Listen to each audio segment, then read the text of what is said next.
meeting. Today, the 11th of March. Welcome, as we did last time, Mari Black, the Mayor. And just to remind everybody that Mari is not actually a member of the committee, but comes along, to help us sometimes and to give advice, etc. And she has speaking rights, but not voting rights. Okay. We also have Jason Beck, the Chief Financial Officer here, who's going to talk more about finance this time. And on the governance advisory team, we have Michelle Stanley and Nathan Chippen. And we'll just note the absence of Dylan Merrick and Sylvia John Years from the Youth Council. And welcome to members of the public who are here.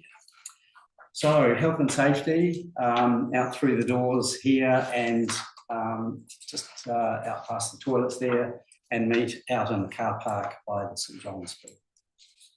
Okay. So, are there any conflict of interest declarations relating to the business?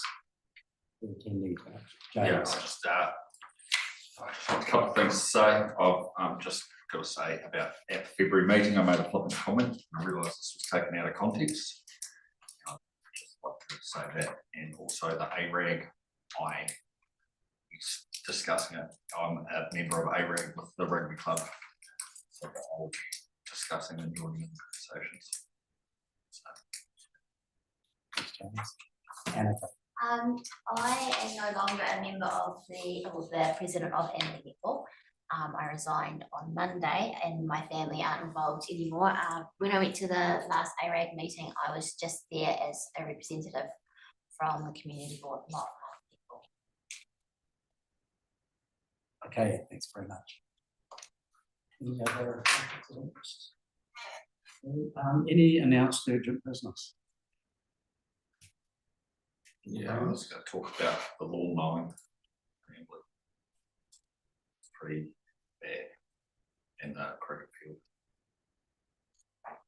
Okay. Any other items? Okay, would someone move that we accept that topic as urgent business? Kevin, thank you. Annika, any discussion? All those in favour, please say aye. Aye. Against? Okay. Thank you.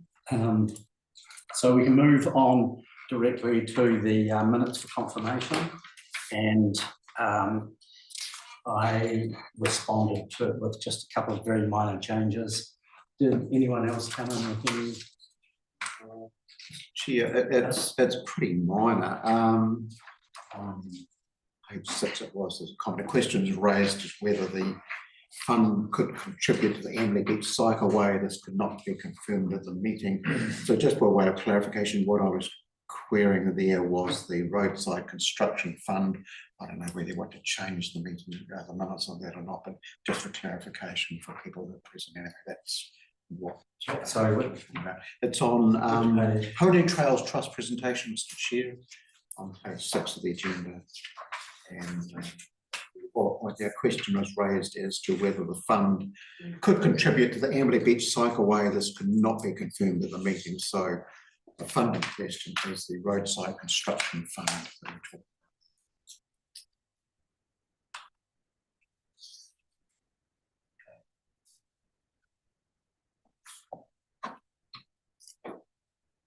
All right.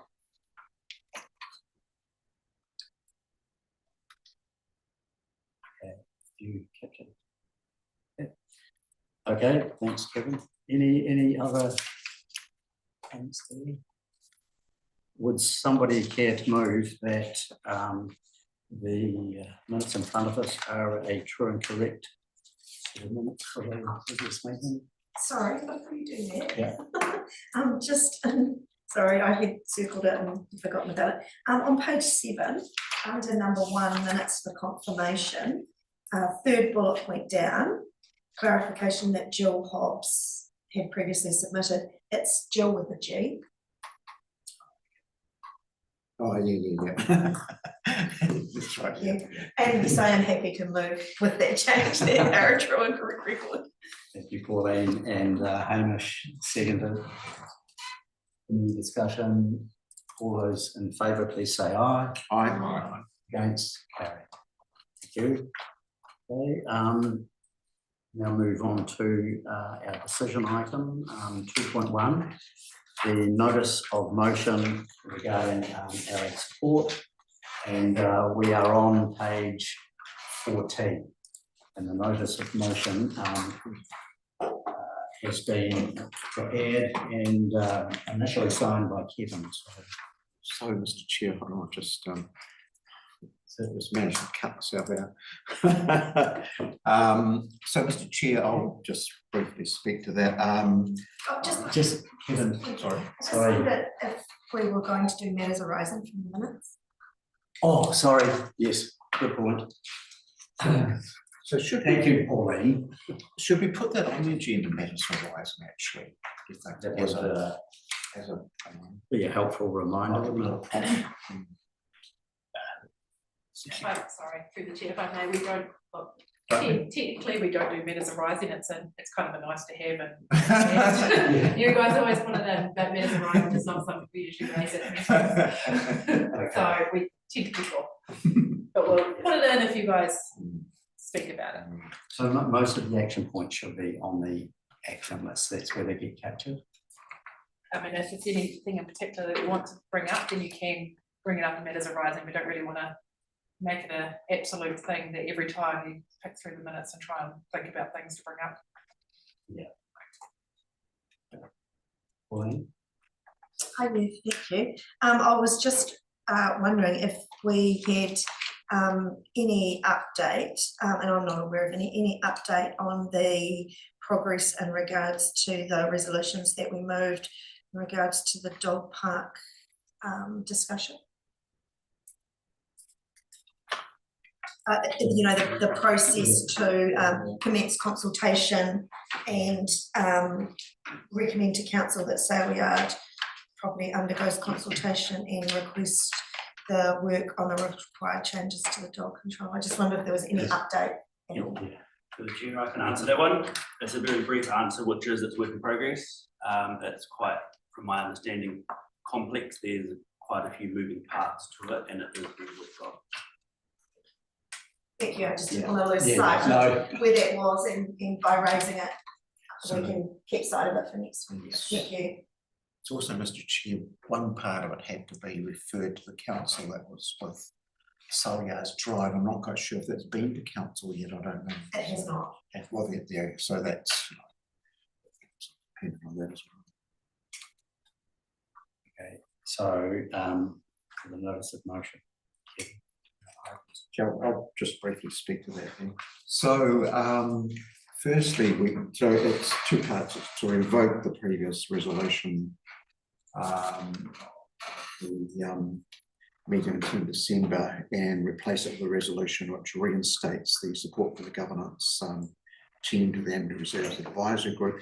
I made a comment in the reinstate to immediate effect, which sounds a bit bossy and arrogant, but it was just something I thought, well, for the point of clarity and certainty, we should really state when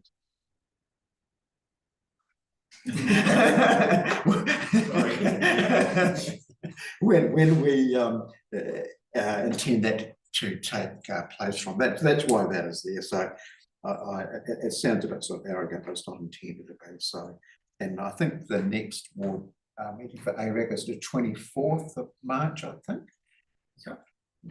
So I mean, I don't know whether governance support can be put in place for that. I'm reasonably pragmatic about that. So just in the actual notice of motion itself, there I spoke to Mr. Dobby about that subsequently. I made a comment there about continuous support going back to the days of the ward committee, and Hamish pointed out there was a bit of a gap there for about 2 years, somewhere about 2015, where there wasn't actually support. I'm not quite sure what was in existence there.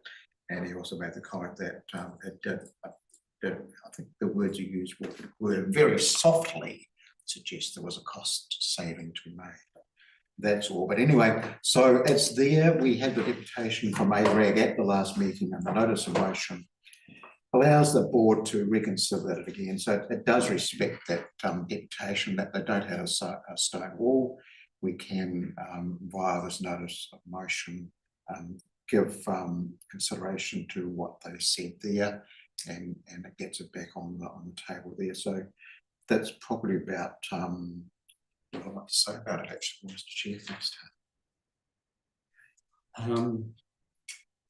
Thanks. Yeah, look, I'm happy to speak to that as well. I signed that notice of motion, and I can only speak for myself, but in my own opinion, my own thoughts at the time were probably slightly poor governance, and that I feel that I made the decision on the basis of somewhat limited information, and good governance would have been to ask for wider information. So that's a learning that you take from being around the table.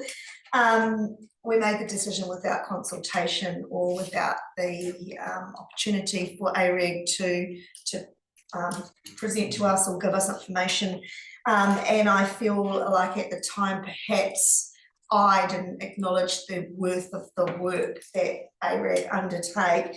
And now that we have had some correspondence from AREG and a deputation from AREG, I feel like I've got a more fulsome picture of the role and the responsibilities that they take on, and in particular, the value of the seamless communication that governance support gave that committee in regards to communicating directly with the appropriate officers and departments at council. So I thought it was important that we had an opportunity to have this back on the table now that we do have more fulsome information and consider that in its fullness. And could if I could just add to that, to put some context to my signature, very similar vein to Pauline. After listening to the delegation and doing a walk around and at the Domain, it put in context the value of the work, the scope of the work, and the value of the work that's done. And for me, it was a lesson that was learned and that will stay with me in relation to not asking for more information before I vote in favour of it. So that puts in context my signature on that notice of motion. Anyone else?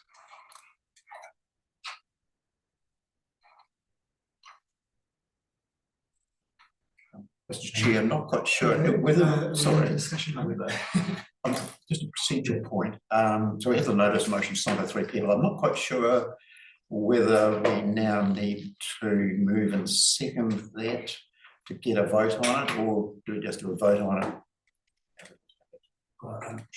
Yeah, I mean, we've just had comments from the 3 signatories, and I was wanting to broaden the discussion to others before I moved to that point. So that was the intention of asking if anybody else has anything to say.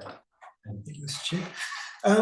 Yeah, so having had a month to consider some navigations and things like that, unfortunately I wasn't able to do the walk around as soon as it coincided with the water liaison meeting as well. I was sort of quite keen to take part in that.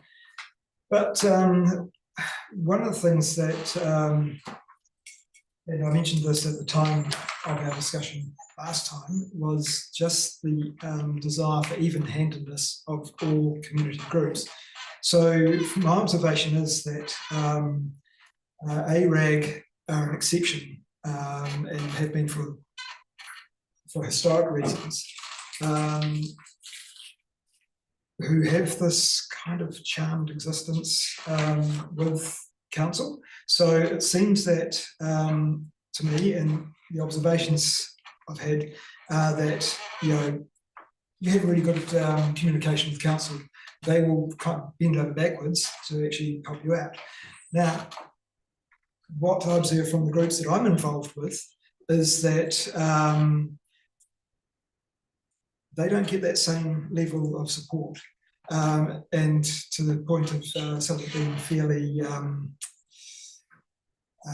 obstructive, if anything. And so there's some good work being done for the community, but not relating to sports groups or anything like that.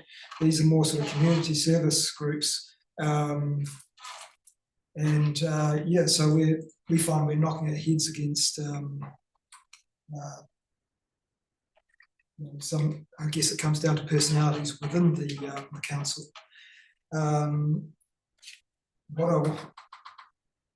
What I would like to see is that same courtesy extended to all community groups.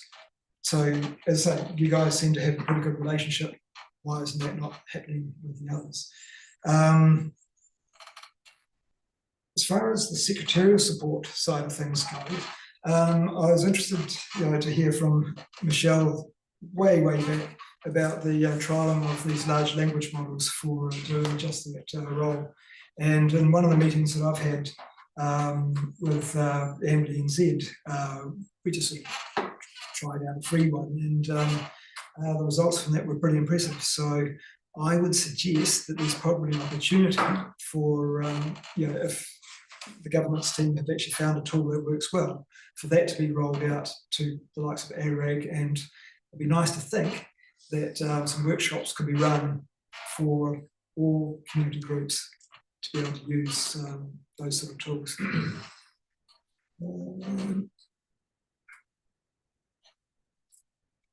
That's pretty much it. Thanks. Can I just ask Hamish, what's an example of bending over backwards that you referred to, that the council bends over backwards? Well, okay, Yeah. we could sort of go into things like, so my impression from media was that, the cricket club are sort of over, there was just a disagreement between who could actually, over timings for using the grounds. And so what myself, the media seem to get a hold of, and what quite a few other residents around the region think, is that council bent over backwards and produced a new field for cricket to use, rather than actually saying, oh, come on, you guys, just sort it out amongst yourselves. So yeah, there's those sorts of things. Maybe I'll be wrong. Yeah, no, it's been an ongoing problem through the chair. I'd just like to comment on all the Hamish's comments. The cricket and soccer thing, that was before my time, but my understanding, I saw it firsthand when we tried to get a cricket club going again, they went and drilled straight through the pitch. So it's sort of like they don't really, it didn't gel, it wasn't gelling. Cricket got asked to host soccer, and then soccer went and ripped all the nets out and destroyed all the assets that they had down there because they got kicked out. Cricket got sent over there, but then it didn't happen for 10 years. So as the work that the groups do down there, that is pretty much Amberley's biggest community asset. By size, by far, it's got all the big ticket items in the bowling club, the fields, and a lot of clubs down there, playground and stuff. We sort of oversee all that infrastructure down there and make sure that it's to a high quality standard. The council does not bend over backwards to help us. We are constantly badgering the council to fix this, fix that. Can we get a program of works to do? Fix the car parking, fix the potholes down there, get the slide, the water problem going to the slide. We bring constant issues to the council. The council's not forthcoming with fixing most of them. We sometimes have to do volunteer groups to remedy most of the situations down there. And we're fundraising for infrastructure projects that we've done down there, namely the lights recently. We had to re-roof, the rugby club had to re-roof the roof over the rugby club because the council re-roofed the tin shed. We don't own the entranceway underneath. We have to pay for the roof up above. So there's a lot going on down there with damage, trying to get, we're on our walk around, we've been asking for wire ropes around the bollards, we watched a car drive straight through the bollards, even though we have an email from the council saying it's too narrow for a car to fit through between the posts. We just witnessed that happen. And then it went right up to the end where we're talking about building beton and skittered around. we go to council with times and everything like that, it's not forthcoming. Not trying to fix these problems. But if we didn't do it, who would?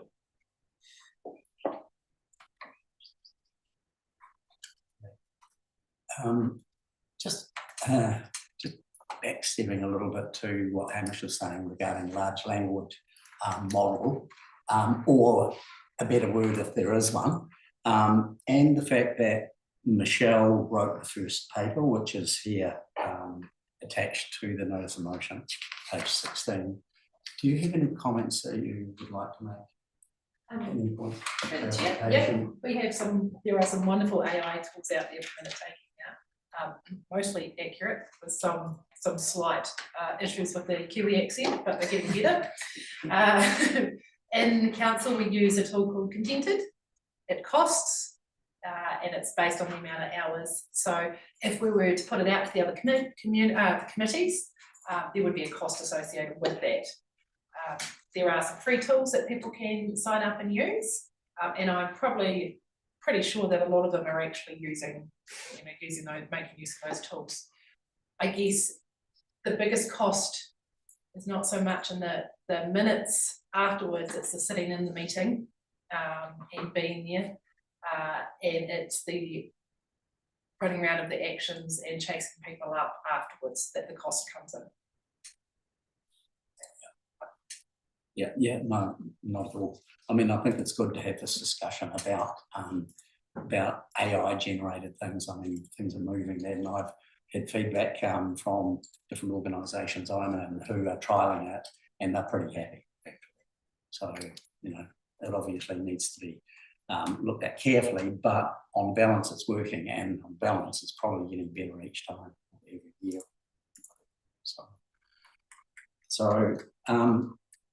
So if the support was to be reactivated, is it likely that that council or the governance team would go down that track?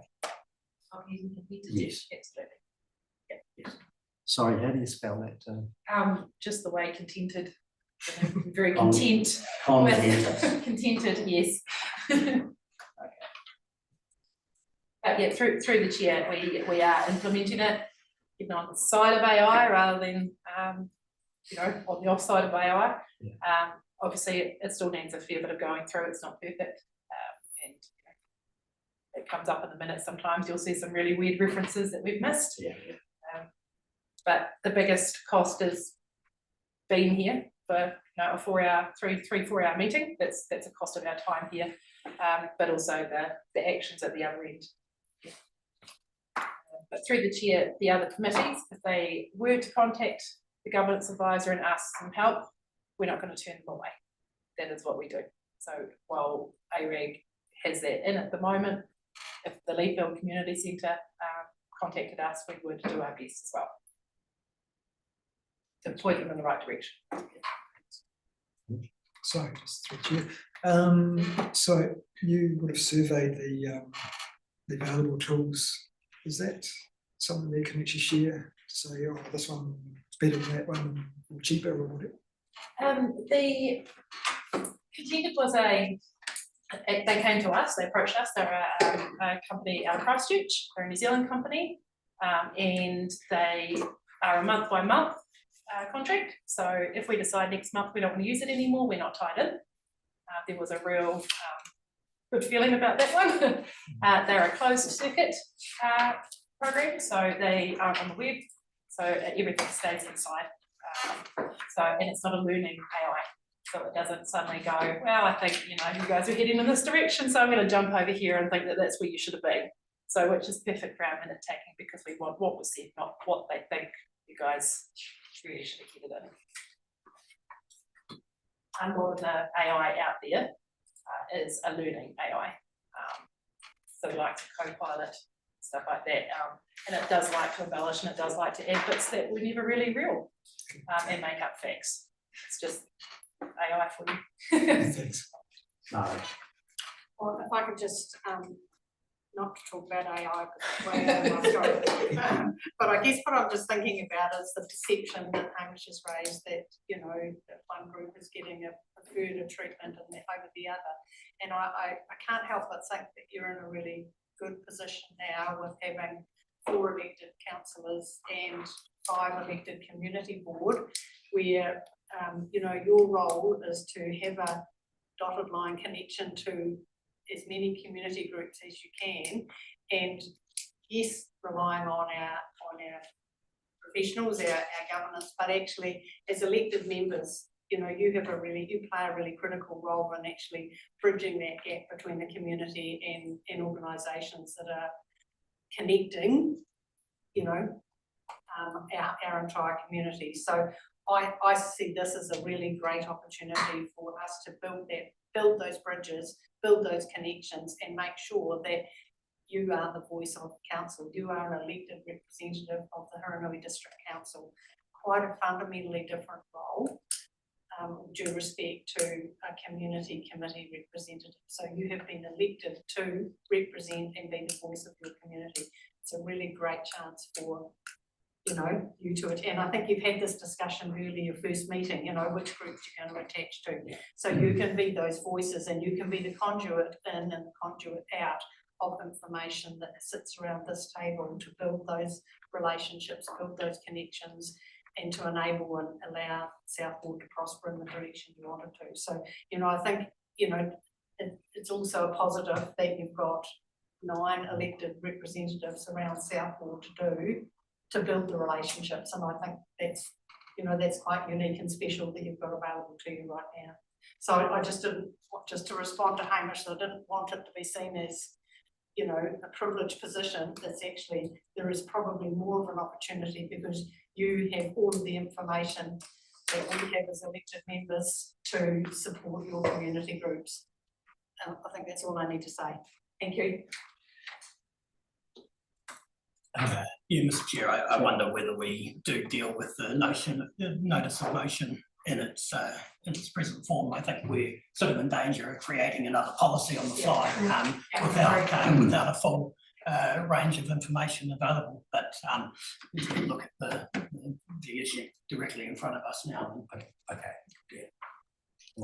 Yeah, just a point of clarity, thanks through the chair. It's Nathan or Michelle might be able to help with this. In regards to that notice of motion, when that is put, that does in effect, if it is revoked successfully, it does in effect return to the status quo. So we potentially wouldn't need a replacement resolution because revocation, should it be successful of that one, would actually return us to the point that we were at before we made this resolution. I just want to clarify that. Yeah, through the chair, yes, you are correct. So the chairperson will have to, when you're ready, will need to call the motion. It will then need to be moved and then seconded, and then it can be put. So once that happens, then yes, it reverts back to what it was. So my clarification is we then wouldn't require a replacement resolution because that replacement resolution in actual fact does what the revocation would achieve.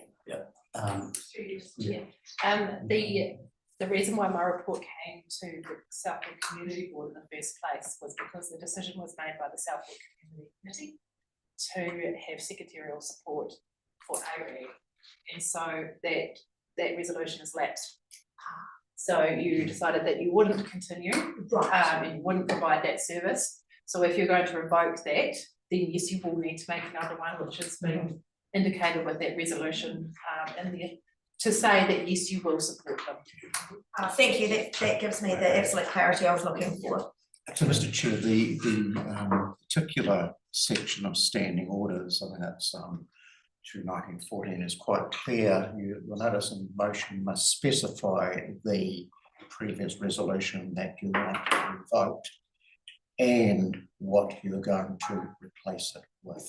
So it's a two-way, it's not one way, it's two-way, and that's what we've got here. You revoke one and you replace it. That's what we've got. That's quite clear on those standing orders. Okay, so just if I may, through the chair, absolutely understand that. However, sometimes a revocation will achieve, and it doesn't require a further resolution. Michelle's explained why it does. So, because actually it's lapsed. So, yeah, well, we understand. Thank you. Okay, so, so in terms of what is presented, there's a move to revoke the words in bolded there and be replaced. Is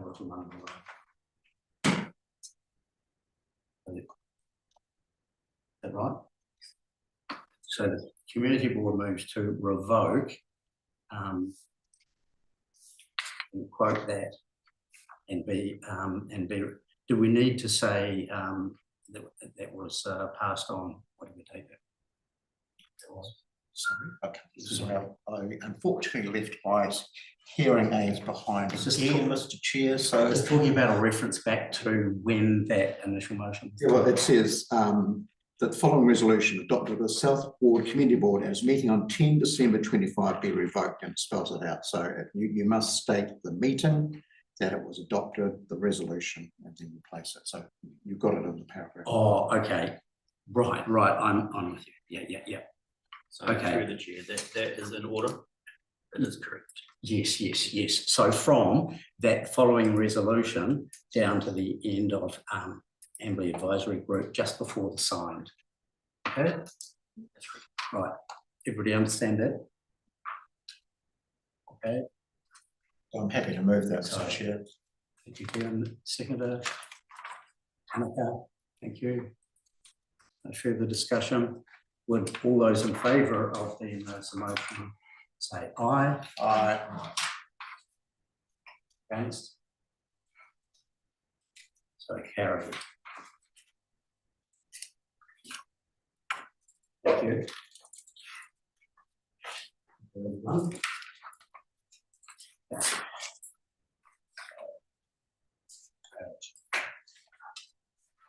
Right, we'll now move on to the financial reports and hand over to the hands of Jason. Thanks, Mr. Chair, and apologies, I was actually on leave the last meeting and had to try and provide some answers to Kitty's queries remotely, but I've handed around just Kevin's provided some further queries, and I've tried to provide some comments. Some of the issues we still need to do a little more research on.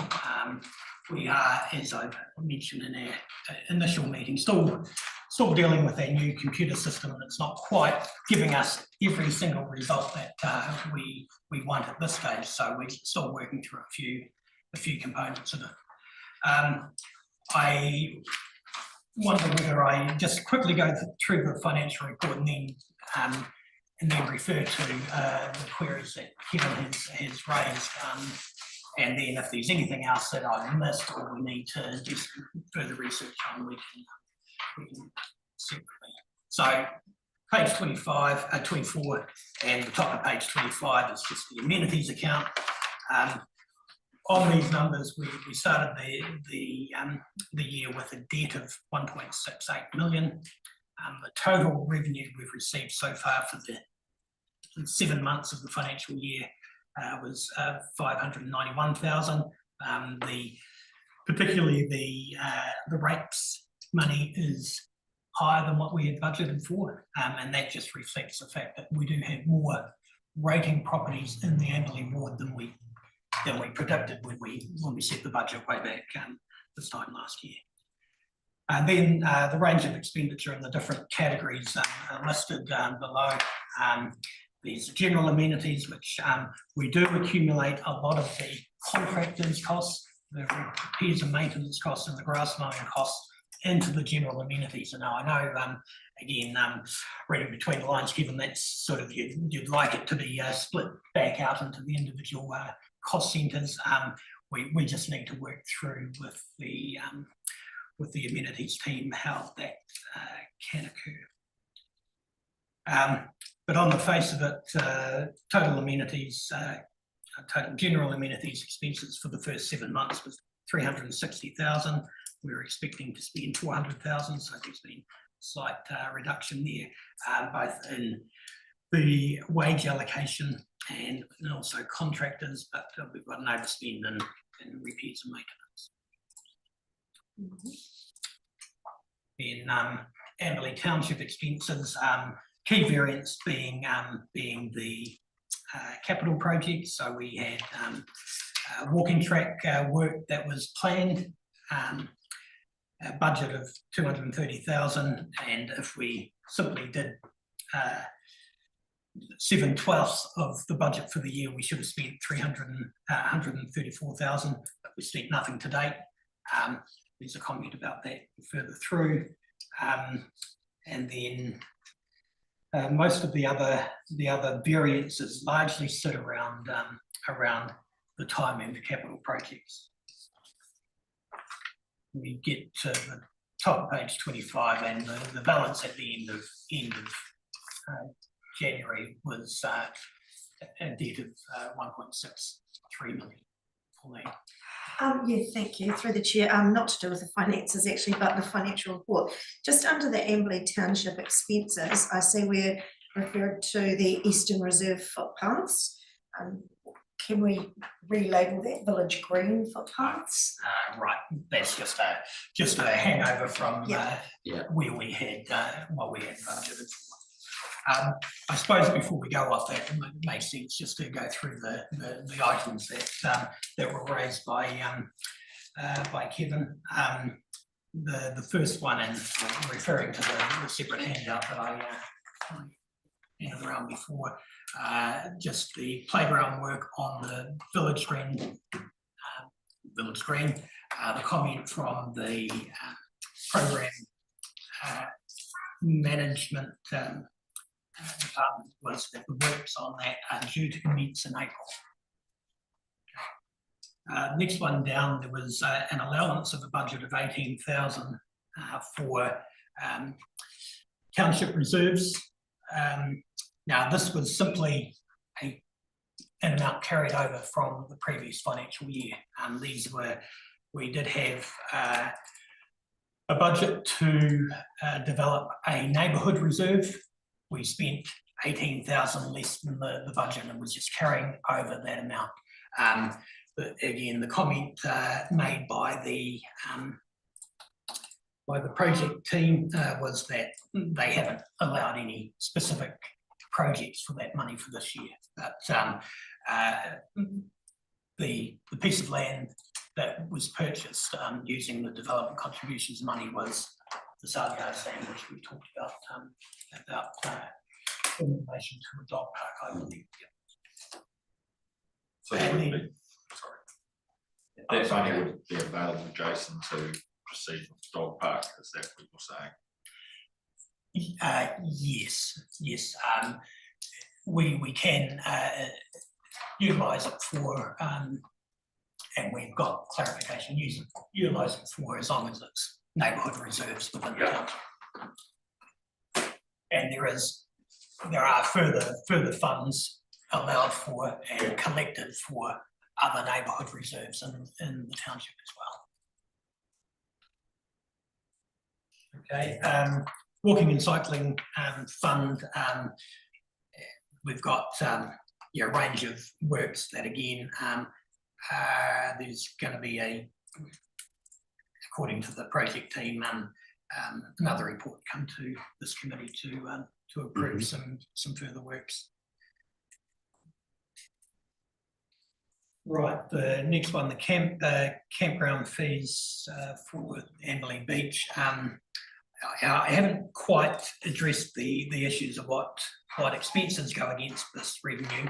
I think the key issue that has been raised was the fact that we do allocate $20,000, formally referring to excess campground fees, to be transferred to the Amberley Beach Foreshore Protection Fund. So that $20,000 has essentially been locked in. It's a key funding mechanism for the foreshore protection fund or the bund fund to get that project, the debt on that project repaid within this current long-term plan. Now, I do clearly acknowledge that the funds or the revenue we're getting from the campground isn't anywhere close to having $20,000 of excess fees. So in essence, it is simply a transfer from the amenities account to the bund account. Until we budget something different. Everybody understand that? Pauline? Yes, thank you. So is that, through the chair, is that mechanism, which I know is very key for the residents of Amberley Beach, that you've talked about, is that something that will be discussed in regards to the annual plan? If it is going to have a potential impact on the amenity. And so for this year, for this financial year, the $20,000 is a given. And then that would form part of our annual plan discussions moving forward? Yeah, absolutely. And certainly with the long-term plan in mind as well. We're not doing the long-term plan tonight, thankfully, but it will come up towards the end of the year, and how, but yeah, part of that is making sure that there is a mechanism, as well as the rates for the Foreshore Protection Fund, to get that debt repaid as quickly as possible. Thank you. So, Jason, what's the history of locking in, let's say, the priority of that 20,000 for that fund? I guess it was there, you know, and seemed a reasonable amount at the time. They were making 50 to 60 grand a year. So it's been the case for some time. It had been, and so it was just, and I can't recall, it would have been a long-term plan or two ago that we had just sent $20,000 essentially from the amenities account to offset part of that, or we're putting money aside to the beach reserve fund when they had their own fund, and then that morphed into a contribution to the bund fund.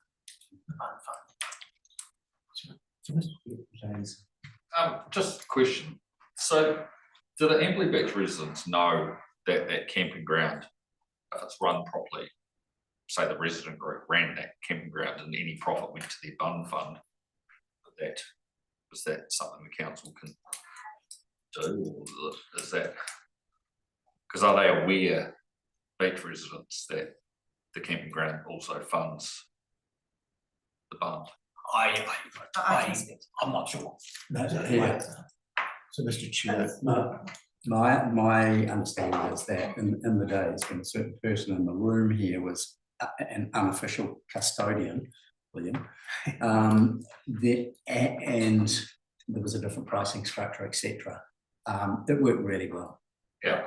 You know, and if that knowledge has all been lost, I would be really surprised. Yeah. Pauline? Oh, thank you, through the chair. Look, I can speak to that. The Amberley Beach residents are very, very, very aware of the relationship between the campground and the income, and are very concerned about the risk to that mechanism of the bund fund, and they are very, very active and positive in regards to looking for solutions to increase that that income there to ensure security of that. So are they supporting the donation? Sorry, what do you mean? The environment is a voluntary donation down at campground. No, the $20,000 comes from our amenity fund. I know it comes from our amenities fund, but at the moment, because the camping ground's not making the money, are the beach residents supportive of the situation in place at the moment that we have down there with the voluntary ox? The beach residents are keen and are actively exploring a number of options for that campground. They have a proposal that was put together by Penny, which is the contracted group that put in and manages the barrier arms which are no longer in place, and also the power situation down there. And so they have certainly, you might recall in our first meeting, Robert Thompson came and talked about, you know, the potentials or the ideas that the beach community has in regards to that, that campground, how it's run, and the income. Okay. So, Mr. Chair, getting back to what you said, and in the days when William used to look after it, back in those days, the camping ground had a revenue about close to $60,000. Yeah. And the $20,000 to take some of that excess revenue, put it through to the bund. So it's the revenue, like to the end of January, is now 10 grand, and residents down there are very, very conscious of the fact that that lack of income does place this arrangement in their view under some jeopardy. But the other thing that concerns me is that, okay, not only do you have this huge drop in revenue, but we're very uncertain as to what the expenses of running that campground are, so we can't really, with any definitive sense, actually determine what the profit or loss of it is. So that's what the thrust of my question is. Yes, I understand that, but we, I think we're expecting a report back at our April meeting with some numbers around that over the summer. I'm pretty sure we minuted that. Oh, yes, correct. That there is an action for residential. For our next meeting. I'm sure that's in the system. Okay, right. Okay, move on, just with the further queries there around the wage and salaries for all amenities. The year-to-date figure was 125,000. Total budget for the full year is 228,000. Question was raised, what portion? I think portion of it relates to maintenance staff, and what makes up the rest. So an analysis just showed that there was 87% of that cost was either our maintenance staff or our property and amenities planning staff involved there. The other 13% will be secretarial costs and a little bit of front office stuff that is getting directly attributable. We have more on that on the budget. The township electricity cost, we didn't have a budget for it, so I just need to work out exactly what we're paying electricity for in the township. So I just need to do a little bit of further research on that. There was a query raised about the fee waivers for the pavilion. Generally what happens if we approve a waiver, it just comes off the revenue figure. So we charge the revenue figure or don't charge the revenue figure, it just sits there. But I think what you're alluding to, Kevin, if I'm is whether we actually have a line item called waivers or something like that to be able to show the total cost of providing these waivers, because it's either coming off revenue or adding on to expenditure. Just Mr. Chair, through you, there's just been a comment made that when the waiver was given, the revenue did get credited back to that facility, but then that was charged through the amenity rate, and thought that seemed to me to be double entry bookkeeping, and I was just couldn't figure out where was the debit to offset the credit, so I wasn't quite sure what. If they are charged, there'll be a credit. If that credit is waived, there's a debit directly against that account. So it's just lower level of revenue. Yeah, James. Is there any, are you able, Jason, to find out how much in total fee waivers we are giving to the tin shed? I'm sure there's a way of finding that out. Yeah, because it'd be interesting to see what that number actually is. Particularly if the waivers have come here and you've agreed a waiver, and it's just totaling those up and reporting on that. And they have all come here. Yep. Okay. Query about cost of power and cost of insurance. Both of those have been difficult ones to rein in for a little while.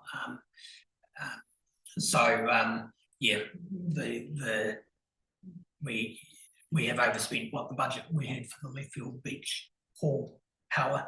And again, it is just reflecting the cost of electricity and the increases that we've all had to endure over the last week. There's a couple of issues around rates that I give you a sad story. Half of my finance team have been in hospital this week, so I've been working them too hard. So, and that includes both of my rates officers. So I haven't been able to get the key information that I need. So it's just getting that sorted out. So there's a couple of a few things there that I just need to get some time to research a bit further. Talked about the development contribution funds, and again, we only charge the funds against the development contribution, charge the expense against the development contribution fund when we do any particular work at the percentages that we have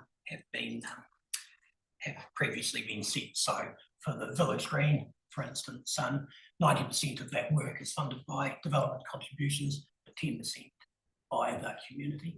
And then with the walking and cycling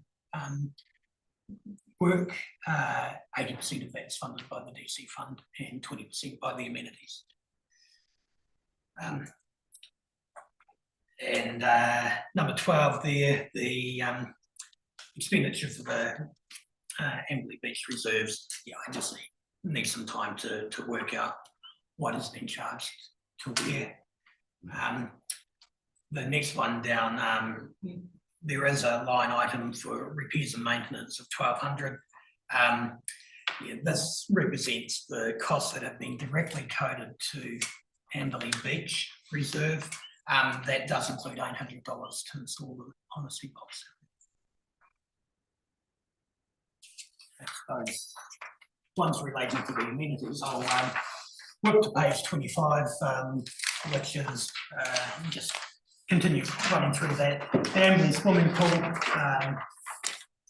started the year with a debt of 620,000 odd. Operational rate money plus capital rate money plus a significant amount of other income has meant that the revenue has been 295,000. The total expenditure to date is only 134,000. So at the end of January, that account had dropped down to the debt had dropped down to 459,000. But there still is a little bit left of the expenditure for the year and a little bit of revenue still to be. What's the story with the power? It's quite a light power bill running all that sort of. And the electricity provider, as I've said, are only charging the line fees. They have been advised. We haven't had the meter read. I was talking to a representative from the power company today. Didn't raise that because I don't want to hear the result of it, but it's something that's getting middle of age, and we have to just make sure that they are aware of it. We've had a couple of years where we've only paid line fees, so there will be a significant bill that will come in, but it is stuff that we have saved in the previous year, so it's not going to be out of kilter to what should be out of kilter to what we've allowed for in the budget over the years. It's just catching up. Thank you, through the chair. I wondered about that actually, and memory might not serve me correctly, but I'm assuming that the electricity provider is the name sponsor? No, the electricity provider is Genesis. Main power provider. The lines. Thank you for correcting me. Okay. And I wondered if there might have been, I seem to remember some sort of sponsorship, but I think they provided sponsorship in the form of work that we know. But the electricity will need to be resolved, and just afraid of getting bad news sometimes, so the longer they forget about it, the less they have to pay, but we'll get that resolved. And the comment that the revenue is above budget, yeah, we've had now a couple of years of the as and the length of the season, and it probably hasn't. We haven't allowed the budget to increase as a result for the revenue. So anything more that's coming in is actively going and repaying that debt. Good news story. Chair, can I just comment on that, because I think that the staff and the manager of the pool down there have done a phenomenal job in the provision of services and actually advertising to the community, and I wonder, you know, I would guess that that's had some impact on that increased revenue as well, and I think that that's worth acknowledging. I just wait till the end of the year until we know exactly where we think. But you're right. Okay, the roadside construction fund, or right, the currently we have a debt of 52,000. There was last year there was work that was done in Leakfield that had exhausted the balance that was there and actually put it into deficit by 50,000. And the next couple of years of and it was as per our long-term plan, the next couple of years of rate money simply goes to repaying that debt. But the comment was, can that fund be used for the Amberley Beach cycleway? Yes, can be, but needs to be rated for, because it's not unlike the development contributions. What the development contribution, which is fenced around the roadside construction account is funded by everybody in the district. Rural ratepayers pay less than the urban ratepayers. Okay, so it is this account now is designed to provide for new footpaths or new street lights or new cycleways if that's desired. Once they are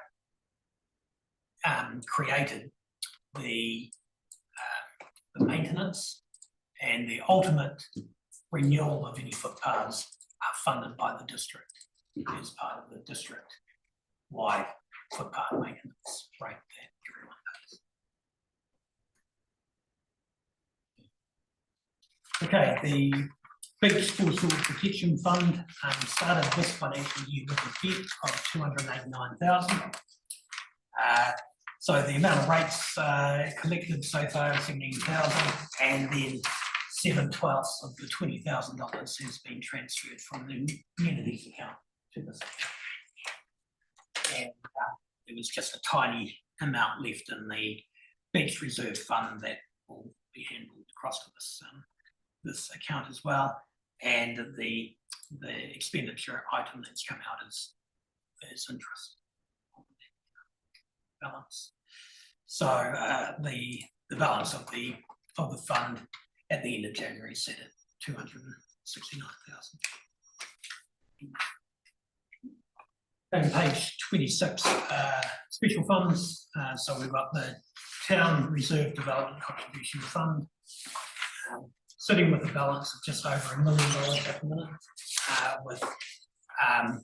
with further projects over the next few years attached to that fund. Similarly, with the walking and cycling routes, the balance of that account is 233,000. The amount that we've got earmarked for this year is 100. So there'll still be a balance at the end of the year if all that work comes through. But just bear in mind that we are down on the level of development contributions for the period, and that is purely to do with the timing of any developments. We've certainly benefited for a number of years with a large amount of development, and these funds have built up quite considerably. And we're getting to a point where no longer collecting contributions for some of them because we have theoretically received the amount that we need to do those works that we earmarked some years ago. And that will be, it's just more of a put a pin in that for when we get to the next long-term plan. If there are new growth projects that we need to look at, we may be able to start developing new development contributions to collect those. James. Yeah, Jason, that Amberley Ward Reserves development contribution funds, well, is that just situated for the South Ward or Amberley Township? The ward is for the whole South Ward. Yeah, it is the ward. But the projects assigned to that were primarily the Village Green. And there was a tiny amount set aside for a dog park in our last long-term plan as well. And then Amberley Beach Reserve Fund, as I said, there was a tiny amount left in it at the end of the year, and we're just making sure that that's getting appropriated to the Foreshore Protection Fund. The Leadfield Beach Reserve Fund, there was that the $12,000 there was, at the start of the year, was the remnants of the debt relating to the tennis courts at Leadfield Beach, and we're predicting that that will be paid off by the end of the year. And then the contestable fund currently got a balance of $28,466, and page 27 is that reconciliation of the contestable fund with that balance being there, so that's some benefit. But we do have unallocated funds of 27,500. And at a recent meeting, we approved 10,000 for the Amberley bond. So that's subject to receiving, subject one to it going ahead and receiving invoices. Okay, yep. Okay, but it's been, allocated. Right. If you like. Okay, Whatever the word is for that. Yeah. Yep, no, that's fine. I didn't think There's 10,000. Yeah. I'll need to record that to make sure that Oh, we don't okay, double allocate. Yeah, that. no, we need to make sure that that information gets through to Jason. Okay. Yeah, that's cool. Thanks, Jason. Right. Yeah.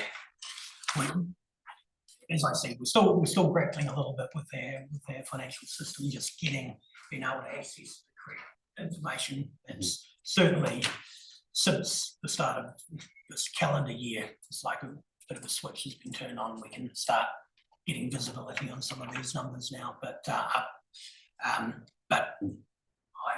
completely got my hand up that they're not perfect at the minute, but we're getting closer. So if there are any things, there may be some items that have been miscoded that we need to work on. So yeah, not saying just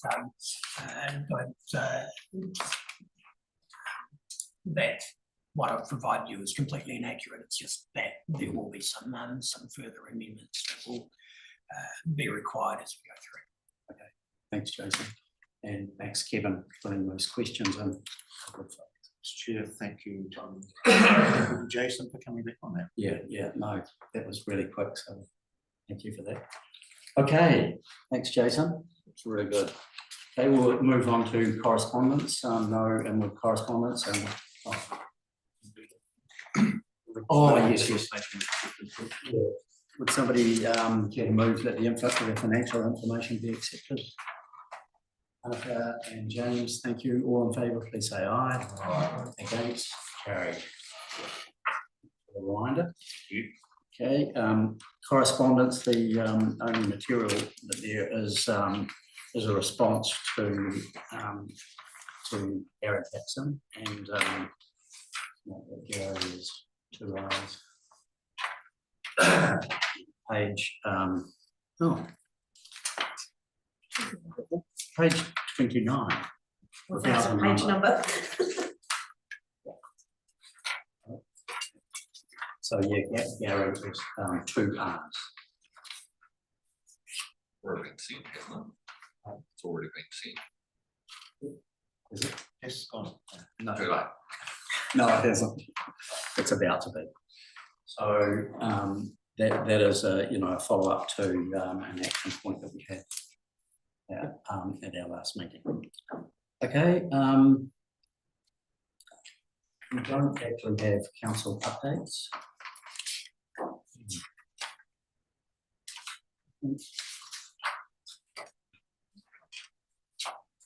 Nor the minutes from any of the community groups, and it's obviously the off month for.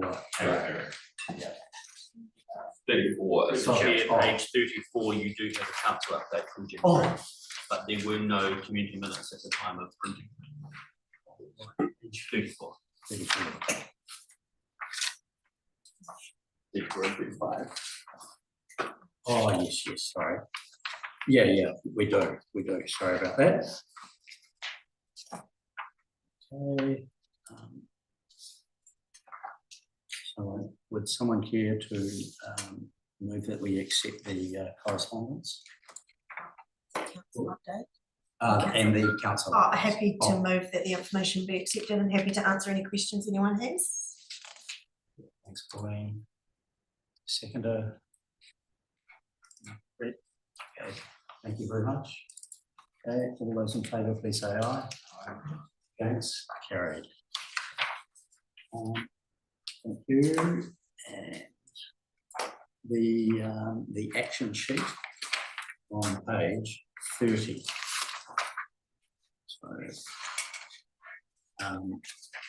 So is there any further movement on the geophysical observatory? Not aware. We have got to ask. Okay. Okay, I'll trace it up. We'll just leave that as it is. The dog park, so it is being progressed as the opposite report of the meeting. Do you know if there's any? Oh no, we talked about that earlier, didn't we? Yeah.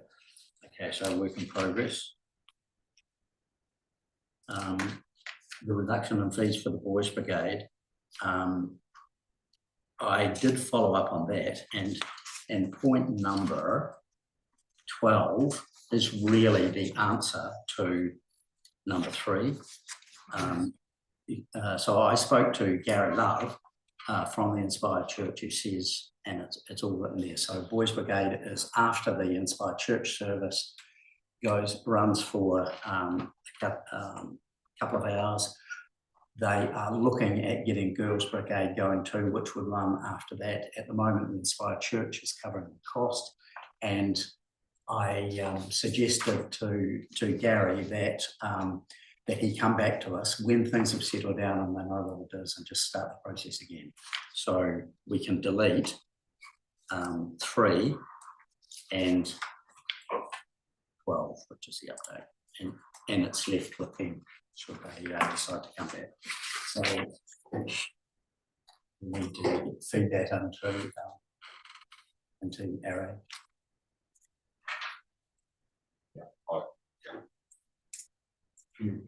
You'd like to say something, James? I would like to say something, but I don't. I'll just leave it at that. Okay.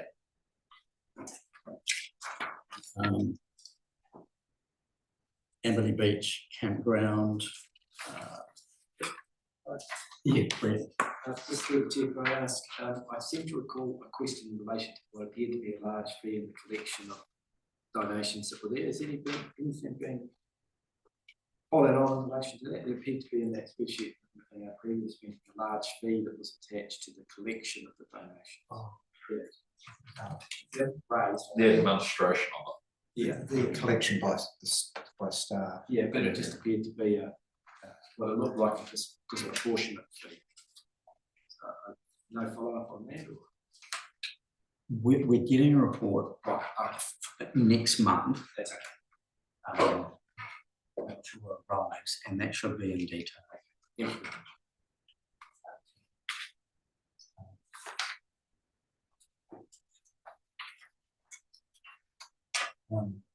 The Amberley Falls electricity budget, we'll just leave that there. Jason's working on that carefully. Upgrades to the skate park. action to the Youth Council to consider at its next meeting. Through the chair, I've passed that information on and they are working on that. Okay. So I would expect that back maybe in the next 1 to 2 months. Okay, so just a one-liner there saying it's been passed through.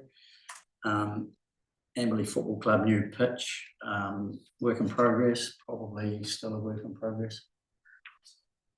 Yeah, so I'd just like to, you know, add one liner for this one as well. Sure.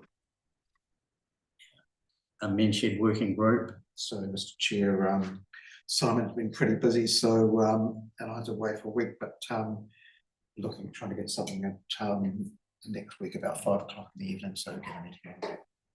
So expect it. Okay. Meeting held. What, do you know what date that is?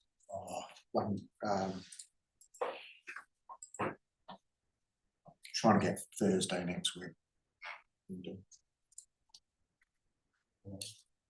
No, it's 2 weeks. Yeah. Fair enough. Thank you. Tom Court.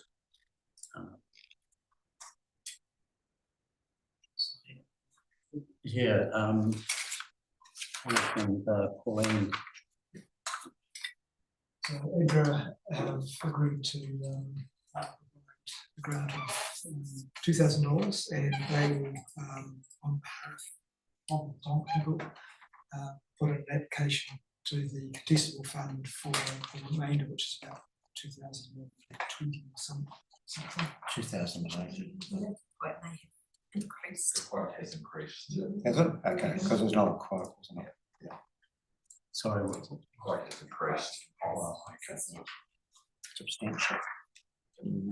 Right. Can I just ask, because I did follow up, I was asked to follow up by EDRA with Jill just to see if she was comfortable with the contestable fund application coming via AREG. But I wonder, perhaps James, do you have an update on the location following the walk around? Yeah, because I got some mixed information about that. Yes, I can inform you. So during our walk around, we went and looked at the site on top of the terrace, and as we walked around, we found another site that's already roped off. There were concerns about people doing donuts on the Tatonk site, and while we were walking across the soccer field, we watched someone go up there and do exactly that. I suggested Jill to go have a look, and she said it's not suitable as it's too shady and the sticks will get on the east, whatever it's called, the court. Should prefer to go up top there, but then that sort of,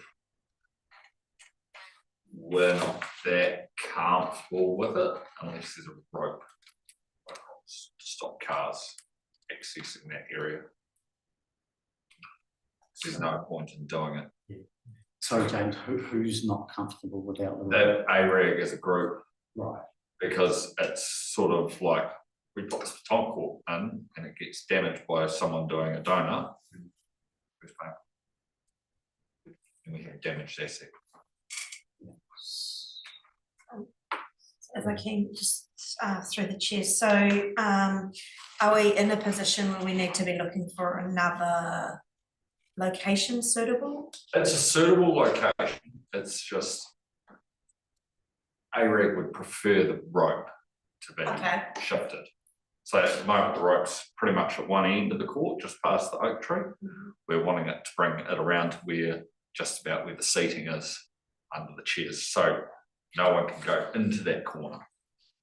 The dog walkers can still walk around the track because the Kennel Dog Trainers Club goes over past that area to train along the top terrace now.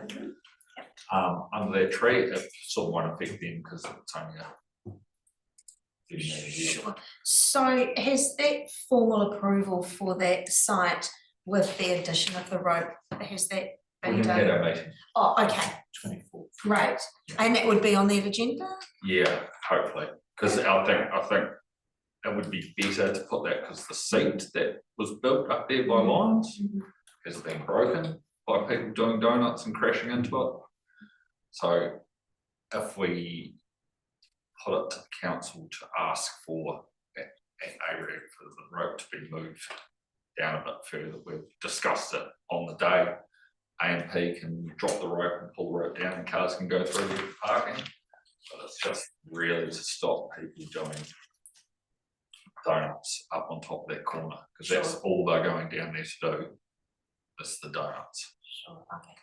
So I guess we'll wait until that formal approval with that request for the road comes through. I can feed that back to the right places. But Thank you. if that makes, Yeah, that makes absolute sense, yeah. because if we approve it and it gets rigged, Yeah. because that's why we're more comfortable with the side of the Kawa River down the side of the tank farm to the well is.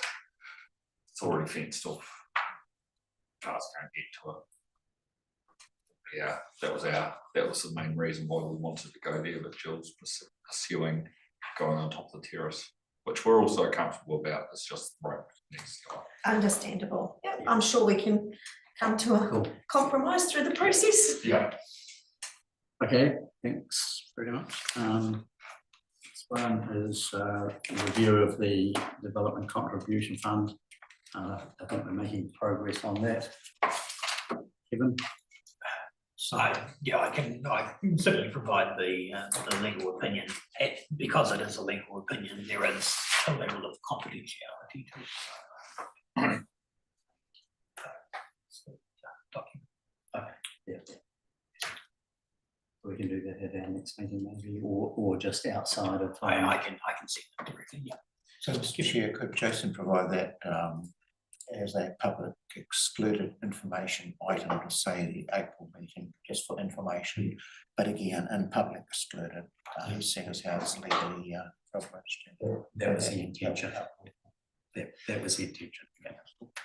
It's certainly important as we move to the next stage of our long-term planning process, because it's an important component for. Thanks. Number 11 is part of that whole thing that can go as well. And the correspondence, number 13 can go as well. Okay. And I think we'll just leave the long-term plan ones until the long-term plan comes. So that moves us on to urgent business, and we have agreed to consider a discussion on the mowing contracts. And, to raise that, James, in your hands. Cool. I've asked for a current contract for the South Ward, or actually my contract for the whole of, actually Haranui came through. As you may be aware of the atrociousness of the lawns, the reserves around Amberley especially, and between these new housing developments and stuff is pretty bad and long, the grass. With the rugby club has had to mow, we had to mow our own field and pick the grass up that Delta had left behind. Soccer, as you saw when we walked across the field, that's supposed to be only maximum 70 mils long. It was more like 150 mils, and that was in February. Us at cricket with the Eastern Reserve, we need a sports field mow, and the contract is an informal mow. It's not even, that's just when they feel like mowing it. But we've spent all that money on that field, but the whole status of the contract hasn't been upgraded. And then my correspondence with, I sent Dan Harris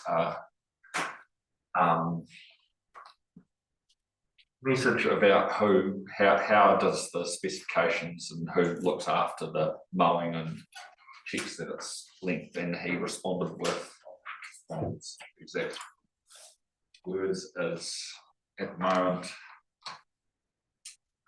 Essentially, we have a one person auditing the mowers district wide.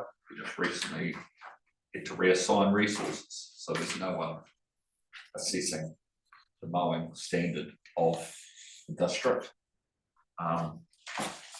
In the month of January and February, they had a 90 to 97% success rate with the ability to mow the lawns, which is, I'm a bit dumbfounded by that statement. It looks like they're self-auditing.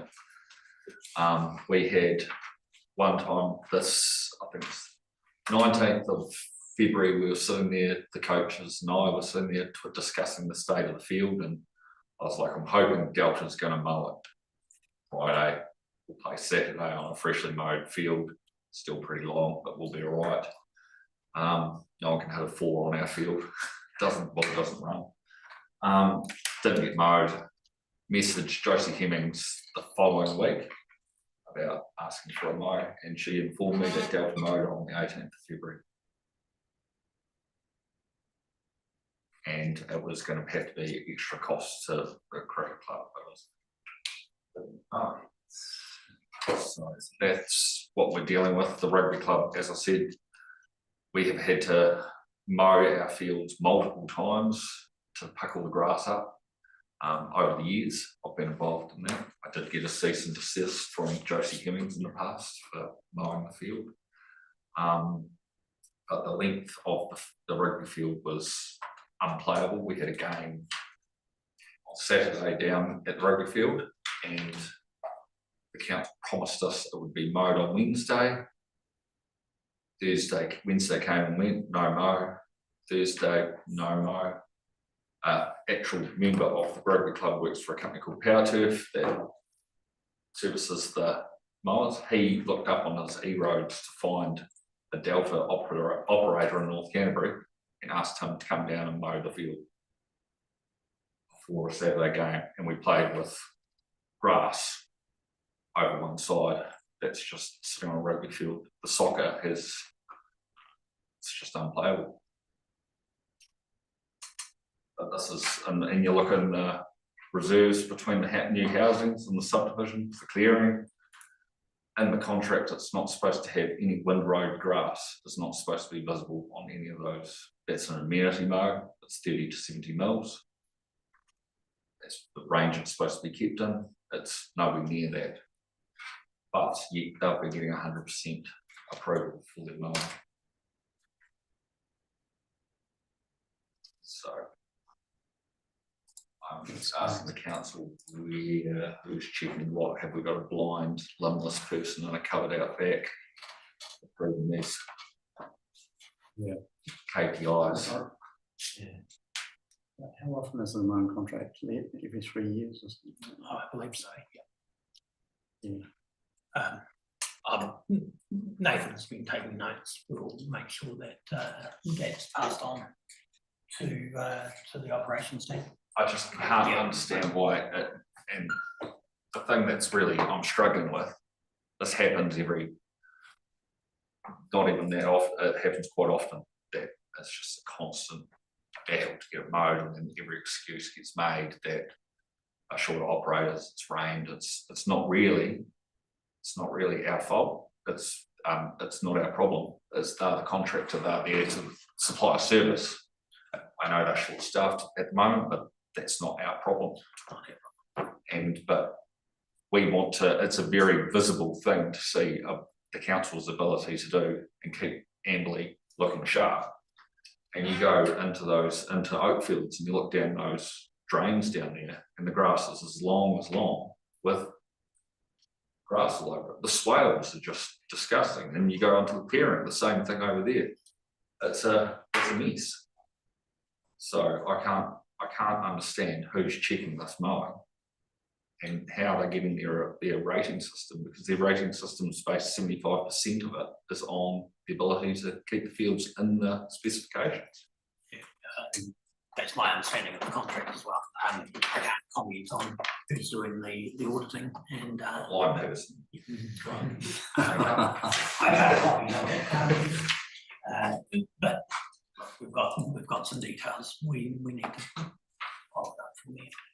Yeah. I mean, grass mowing, issues with grass mowing is not a new topic in the Hiranui, and it is just purely because of the tyranny of distance a lot of the time. But that, again, like you say, shouldn't be a problem. It's a contractor's problem if they're required to do the work at those specifications. Sometimes they win if it's a dry season. Exactly. Sometimes they lose if it's a wet season, then there's lots of growth. So, but again, that's not our problem, that should be the contractor's problem. But that's where I'm sitting, I can't comment, I'd rather make sure that Dan Harris is over this rather than me trying to make comments and excuses. So I think in terms of our process, if we add it to our action list as something that needs work on and continue to deal with Dan to try and get some answers. And the so the levels of grass cutting. So the Eastern Reserve is an informal mow, which is 100 to 150, 200. That's a cricket oval now. It has to be changed, and that has to come to this committee to get changed, because whereas Dan said here, the current levels of service were set and approved by each community group. Any changes require a formal resolution from a community board. So, yeah. So, and that's because any sort of changes So, variation to the, and there is a cost involved. Yeah. Thank you. Through the chair, I was just going to ask, would the correct process there be, given that, you know, it's likely that we do need to make that change to the contract, a variation, that we request a report in regards to the pricing for that variation? It would seem sensible to do that prior to the annual plan. I'm happy to be directed. And the other thing is, as Amberley's grown, obviously that I know this contract was issued last year, about 18 months into it, I think. We now have the clearing, and that's not even in the specifications, and the specifications cover the whole of the Haringui district, yet none of the new developments are actually in the contract. So there's a little bit of give and take here as Delta trying to do too much and not being spread too thin because they're not getting paid for it, or I'm not copying anything. I know, I'm just asking the question. yeah, I understand that there are discussions that take place when that sort of situation arises, but I don't know the detail whatsoever. So, you know, coming back with a paper Yes. would be the right thing. So For yes, that potential change at the very least, Yeah. because that is a variation. Yeah. And then I imagine it's all been captured here. I imagine that probably Dan and his team will come back with a response to those queries. Okay, thanks for that, Pauline. Kevin? Mr. Chair, quite a coincidence, James talked about this, and I was actually in the process of sending an email to Dan Harris about the lawn mowing down at Amberley Beach, following on from the residents meeting down there the other day, where they had expressed concern about the standard of mowing down there. But also my trips down to Leafield Beach, working down there, you go through there and it almost seems to be continually not mowing too long and over the specifications. So it was, you know, over the whole of the ward area.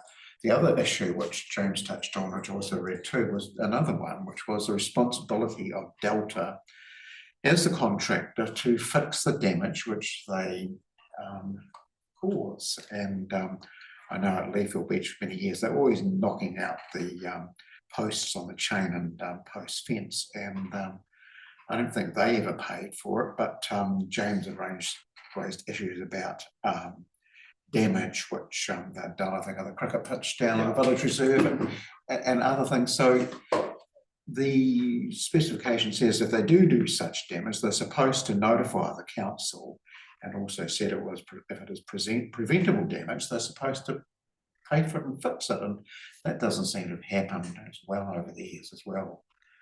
So, and I think, James, you phoned Delta direct about it, and they just said, oh, we're not responsible for damage. They've sent up the cricket club an email saying we're not responsible for any damage that we cause. Read the email. So there's the monitoring, there's the standard of service, there's damage, there's the issue around getting the Village Reserve changed from informal to amenity standard. So Sports standard. Sports standard. Yeah, which is a lot, it's from 15. Sports standard. 15, For that, yeah. So that there's quite a few issues there. Yeah. So whether you want those covered off in the report as well, I'm not quite sure. I mean, I'll be guided by my colleagues. Well, But certainly, I'm confident Nathan's captured Yeah, the yeah. discussion. yeah, that we obviously start with the contract and have a look at that. And if it, in our opinion, it's not fit for purpose for what we're trying to do, then it should be captured. If I can just add, just further to what Kevin's commentary, in regards to the Amberley Beach, it was raised at the ABRIC meeting last week that there was potentially some concern around the mowing, and so I have already forwarded them the specifications and the requirements for Amberley Beach, so they'll be able to ascertain exactly, whether or not the specifications are being met there. So that they required that information before moving forward. Okay. Happy with that? Yeah, We I have was a just gonna, direction. read this email that I received from Delta. Everyone would like to listen. Delta is contracted to the Haranui District Council for mowing of grassed areas, parks and reserves across the district. Delta did not receive any communication from the council with regards to a new cricket block going in the Eastern Reserve. Upon further investigation with the operator, he did not recognise a new cricket block having been installed and mowed as per normal. This guy never mowed the field, the previous operators realised what it was. The cricket block in question had no protection around it. We didn't have any protection around it because we were just trying not to get kids to bike across it. They go over to look at it. If it had been communicated to council or in some form of protection installed, this would have been passed on to Delta staff and we would have stayed away. Delta does not accept any responsibility or liability to any damages caused. Regards, John, Delta.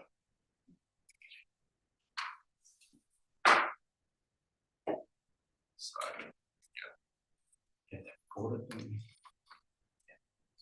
Okay, no, it is an issue and okay.